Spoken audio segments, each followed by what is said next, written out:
Hola, saludos a todos. Gracias a los que siempre están apoyando este canal y contenido. Ahora vamos a un dato histórico muy interesante, a la vez un poco lamentable, pero cabe recordar que este conflicto sucedió hace muchísimo tiempo, más de 160 años, y es la primera guerra entre Guatemala y El Salvador, porque ha habido dos conflictos a lo largo de muchísimo tiempo. Bueno, después del periodo de la independencia, iniciado 26 de febrero de 1863 hasta el 20 de octubre de este mismo año, debido a la rivalidad entre conservadores y liberales, que esto había dejado previo a la independencia, y luchaban por la influencia y el poder político militar dentro de toda Centroamérica, que anteriormente había sido la Capitanía General de Guatemala. Rafael Carrera, gobernante de Guatemala, abogaba por la unión entre la Iglesia y el Estado, mientras que Gerardo Barrios de El Salvador promovía la separación de ambos, era un poco más liberal.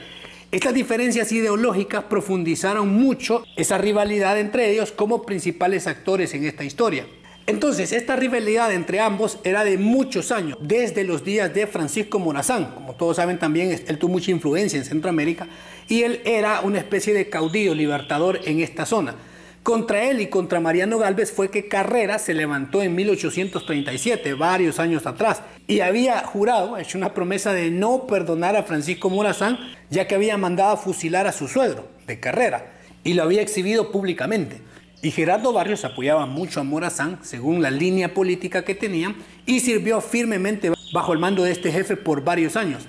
Carrera era un independentista guatemalteco y no apoyaba mucho la Unión Centroamericana. Y Barrios era un férreo defensor de esta unión, influenciado lógicamente por Morazán.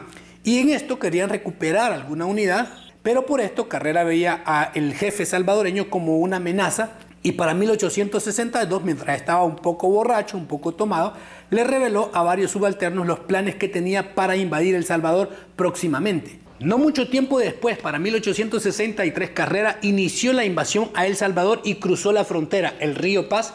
Inmediatamente se tomó varios lugares y comenzó a saquearlos. Esto en pueblos de Aguachapán y también Chalchuapa y regiones de Santa Ana. Todo esto de manera repentina. Y no le costó mucho, fue relativamente fácil avanzar en este terreno. Pero su invasión paró de golpe cuando llegó al pueblo de Coatepeque, donde ya estaban acantonados Gerardo Barrios con su ejército de 4.000 efectivos y la Guardia de Honor. El grueso de toda esta tropa estaba colocada en el Cerro San Pedro, mientras que el resto estaban divididos entre el Cerro del Congo y el pueblo de Coatepeque, donde esperarían de manera táctica la llegada de Rafael Carrera.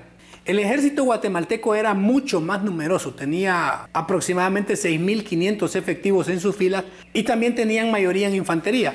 Y esta estaba completa casi en su mayoría por soldados ya profesionales, muy bien instruidos, a diferencia de los salvadoreños, quienes buena parte pertenecían a la nueva formación de milicias comenzada por Gerardo Barrios hacía algunos años. Los atacantes también iban mejor equipados, con abundantes cañones de raya, mejores fusiles, tenían mucho mejor equipo. El ejército invasor iba organizado con Carrera como comandante general. En la mañana del 22 de febrero comenzaba la batalla frontal entre las patrullas de reconocimiento de los dos ejércitos, aunque estas acciones fueron escasas y hubo muy pocas bajas. Para el 23 de febrero hubo varios ataques en las posiciones salvadoreñas en el Cerro Malakoff, las cuales fueron repelidas una y otra vez. Entonces Carrera dio la orden de que cesen estos asaltos y cambiar de estrategia, porque iba perdiendo. Por la noche, las tropas lograron rodear el Cerro Malakoff y tomaron a algunos salvadoreños por sorpresa. Pero este ataque también fue repelido, aunque con más dificultad de parte del ejército salvadoreño. Al tercer día de lucha, los guatemaltecos atacaron con su ejército entero en los cerros y a Coatepeque, es decir, soltaron todo, desatando un duro combate que dejó muchas bajas de ambos lados.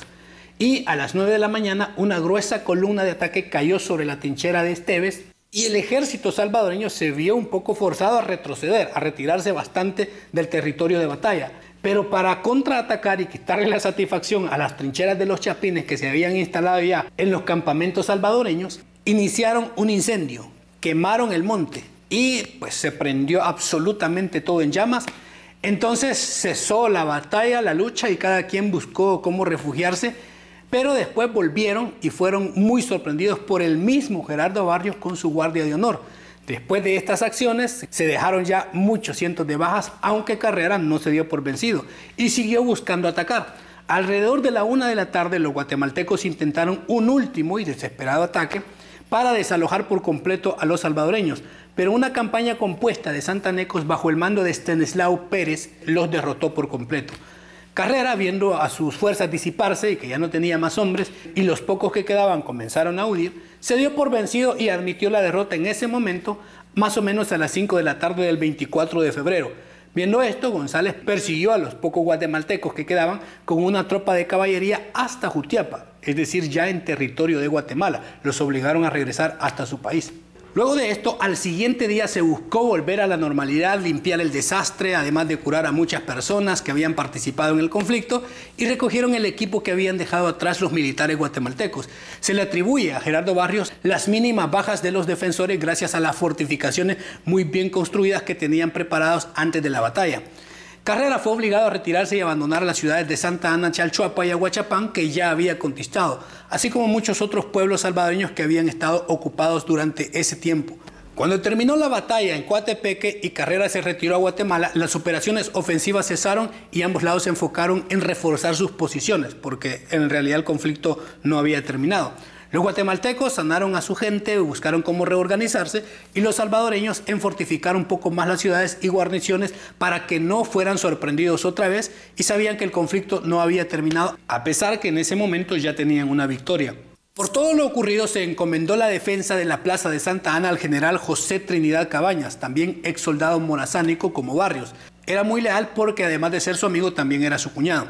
Pero el otro jefe de la guarnición santaneca era Santiago González, y este sí era desleal porque tenía sus propias ambiciones presidenciales y aprovechó su rango militar para sublevarse y tratar de hacer que los hombres que tenía la tropa en Santa Ana desertaran junto a él, pero Cabañas y todos los demás integrantes de la tropa, excepto Pedro Escalón y Antonio Chico, salieron de la ciudad con sus 3.800 efectivos y dejaron solo 1.200 en el batallón de Santa Ana al mando de González, es decir, quedó muy mermado.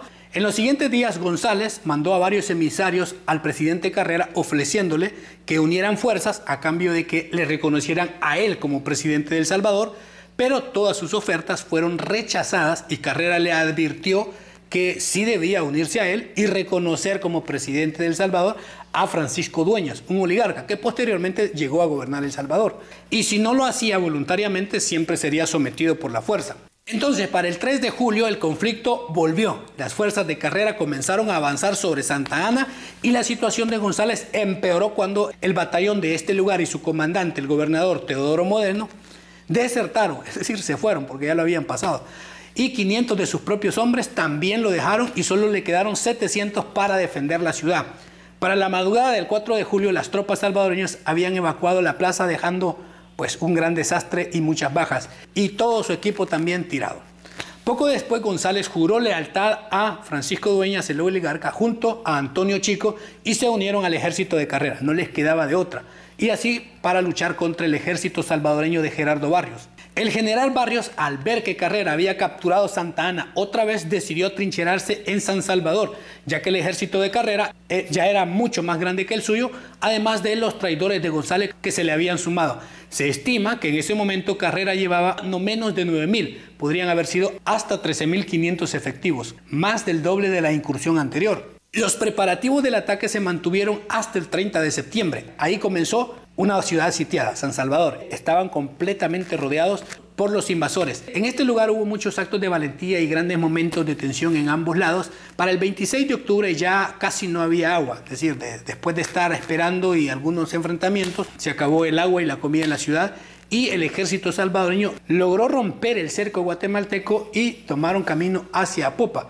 Con esto terminó el sitio y también la guerra. A pesar de los primeros avances de las tropas guatemaltecas por tomarse la capital, la resistencia salvadoreña fue fuerte.